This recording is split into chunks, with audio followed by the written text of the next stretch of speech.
It's the Halloween month, y'all. A month that a lot of people have fond childhood memories of. One film that is definitely not a fond memory is Kyle Edward Ball's crawling terror from 2022, Skinamarink. The story, set in 1995, follows two toddlers. One night, the 4-year-old brother falls down the stairs and hits his head, possibly because of sleepwalking.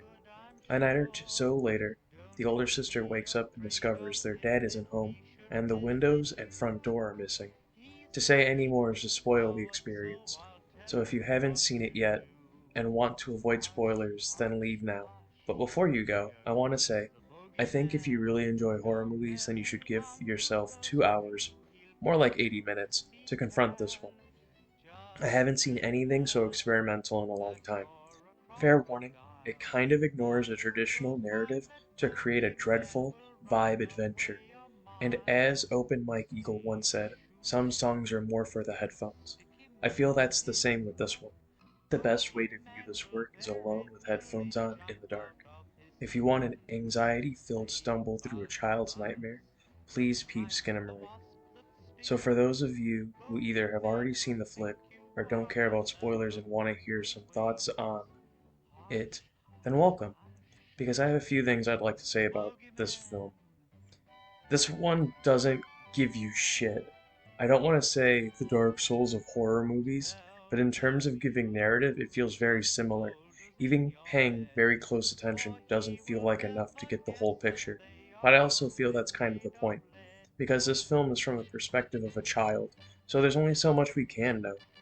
One thing I do know is that this movie was filmed in the childhood home of the writer and director, which kinda gives me an idea of what the fuck is happening contextually and subtextually. Contextually, this is a demonic possession movie, but from the perspective of a child, the youngest child more specifically. You're put into the shoes of someone barely old enough to even know their mom, let alone the fact that there's a demon inside of her. I say was because I think she died. The cartoons that played through the film give a little thematic signifier for what's happening. For instance, when the older sister encounters what she believes to be the mom, the cartoons they're watching shows a funeral scene. Every time the entity manipulated the house, the cartoon showed presto changeo. What I'm saying is, it felt like a choice and not just random picks. Lastly, the subtext. What's Ball talking about in the story? It's left ambiguous by design. My reading is that the children were abused for about a year, then the mother ended their life, and their father neglected them. After the little boy hits his head, he starts to relive that trauma.